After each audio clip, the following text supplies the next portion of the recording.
Lloyd TV samen met TRW, uw intermodale partner, Roll It Wait in Motion en Albatros Printing, Port of Antwerp, Ritmo en BNC Group.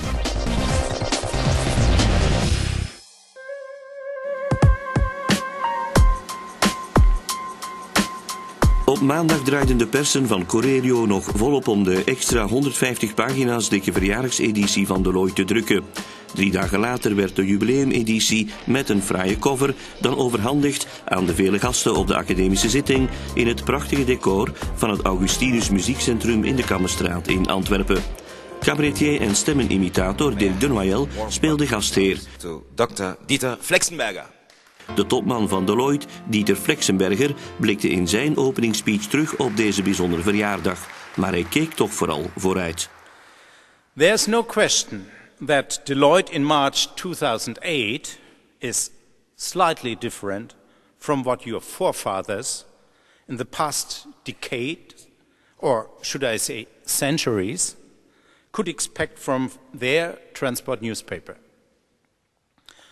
The big changes in your industries also challenged publishers to change their products and attitudes as well. A great past is by no means a guarantee of a great future.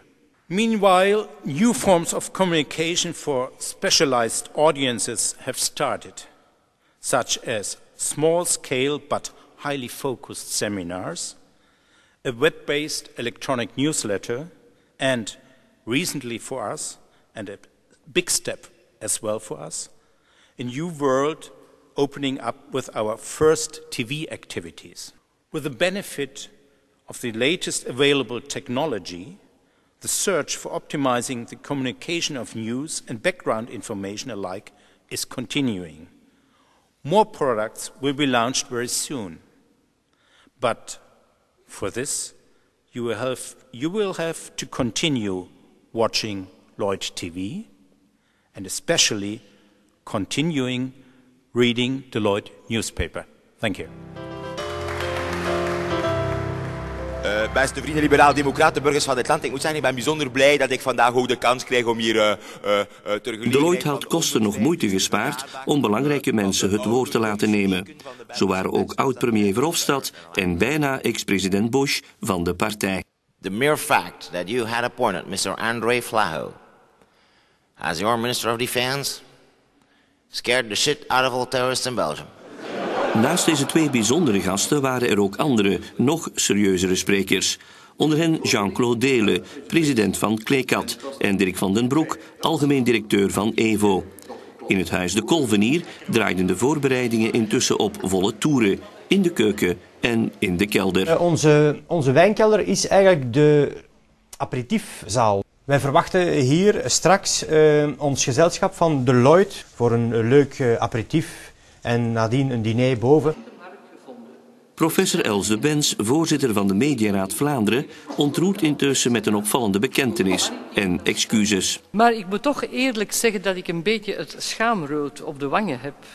Omdat ik heb vastgesteld dat in de eerste en tweede uitgave van mijn boek over de dagbladpers in België ik aandacht heb besteed aan Le Lloyd, en dat helaas in de laatste uitgave, de derde, 2007, doordat een aantal hoofdstukken herschikt werden, de Lloyd ontbreekt. Dit is wel inderdaad schandelijk en ik kan u verzekeren dat in de volgende, de 4e editie, er zelfs meer dan ooit over de Lloyd zal geschreven worden. Ten huize De Kolvenier heeft de chef-kok intussen de kelder verlaten. En in de keuken is het nu alle hens aan dek. We hebben hier het menu van het 150-jarig bestaan van de krant De Lloyd, de havenkrant. Met op het menu dus de kreeftensla met een tomatenpesto en een kruidig-fruitig slaatje. Asperges en een Noordzeevis assortiment. 2 bereidingen van kalfs met de seizoengroentjes en truffelsaus. Dus daarbij ook de aangepaste wijnen. Vlaams minister-president Chris Peeters sluit intussen de academische zitting af. Volgens hem moet Vlaanderen zich meer dan ooit bewust worden van het belang van onze havens en onze logistiek. Lloyd kan en moet hierin een blijvende rol spelen om het nodige draagvlak te creëren. Lloyd doet dat al verschrikkelijk veel jaren en ik ga er ook vanuit dat zij dit nog vele jaren zal blijven doen. Ik reken daar eigenlijk trouwens op, omdat als we Vlaanders Logistics, als we een aantal andere initiatieven nemen, dan is dat maar mogelijk wanneer een zo breed mogelijk publiek, het maatschappelijk draagvlak zo breed mogelijk is. En ook iedereen die wil en kan, daar ook de schouders kan en wil onderzetten.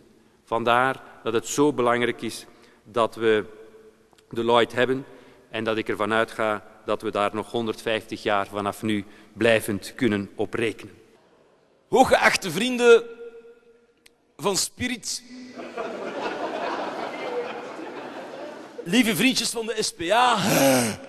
Daarna zorgt Dirk Denoyelle met imitaties van onder andere Bertancio en Eros Ramazzotti nog voor heel wat lachsalvo's.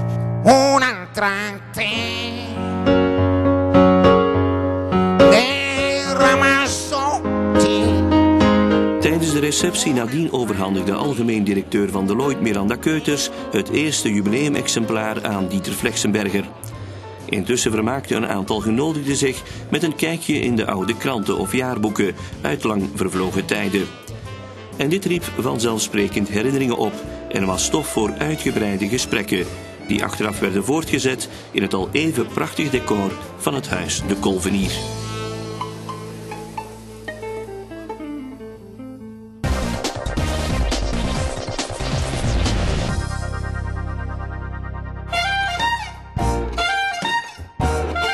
...150 jaar de Lloyd, het is meteen de oudste krant van het land. Een prestatie om u tegen te zeggen.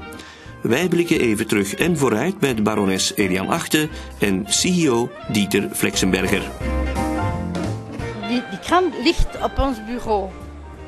En het is een gewoonte geworden. Zou je de Lloyd willen wegdenken in Antwerpen, dat zou je eigenlijk niet kunnen. Alle expediteurs bijvoorbeeld, die werken op basis van de afvaartlijsten van de Lloyd. Het is een krant die zich goed ontwikkeld heeft in de laatste jaren. In order to be successful in communication, you really have to have a good name. You have to have a good brand.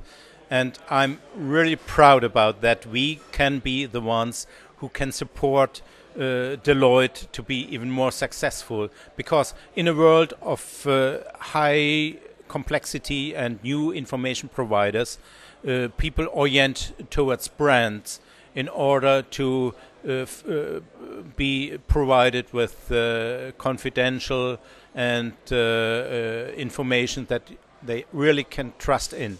And they can trust in this traditional brand of Deloitte that provides people with valid and useful information. Vergeet u niet, Le Lloyd, dat Franse krant, die wordt gelezen in Parijs, die wordt gelezen door al de mensen die grote firma's hebben, grote exporteurs in Frankrijk, noem maar op, Ronpoulain, Valourec, wie ze ook zijn.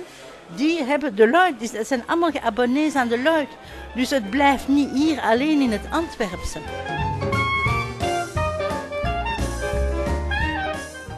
Today we don't understand ourselves as a company who prints on paper. We understand ourselves as communication providers. And our clients have to be the ones who decide in which form they will get our information. So if it is on printed paper, and I'm convinced that we'll continue to print on paper, or if it's in internet with eLloyd or other forms of electronic communication, or if it is even in TV. En nu kun je dus langs www.port of Antwerp krijg je al de informatie. Kun je de afvaartlijsten hebben. Je hebt de eLloyd. Elke dag lees je die. Heel belangrijk, want je krijgt nieuws van de dag. Je moet niet wachten een dag later. Ik vind het een krant die heel goed evolueert. En voor een krant die al zo oud is, en die de oudste is hier in Vlaanderen, vind ik dat wel heel belangrijk. We almost can say that we restarted Deloitte a couple of years ago. So we did almost everything new. We have a new format of the magazine, new content, new people doing it, new management, new products, even new forms of communication, electronic communication, moving pictures, television, etc. And I think we can have a big future, and I do hope it will last at least 150 years.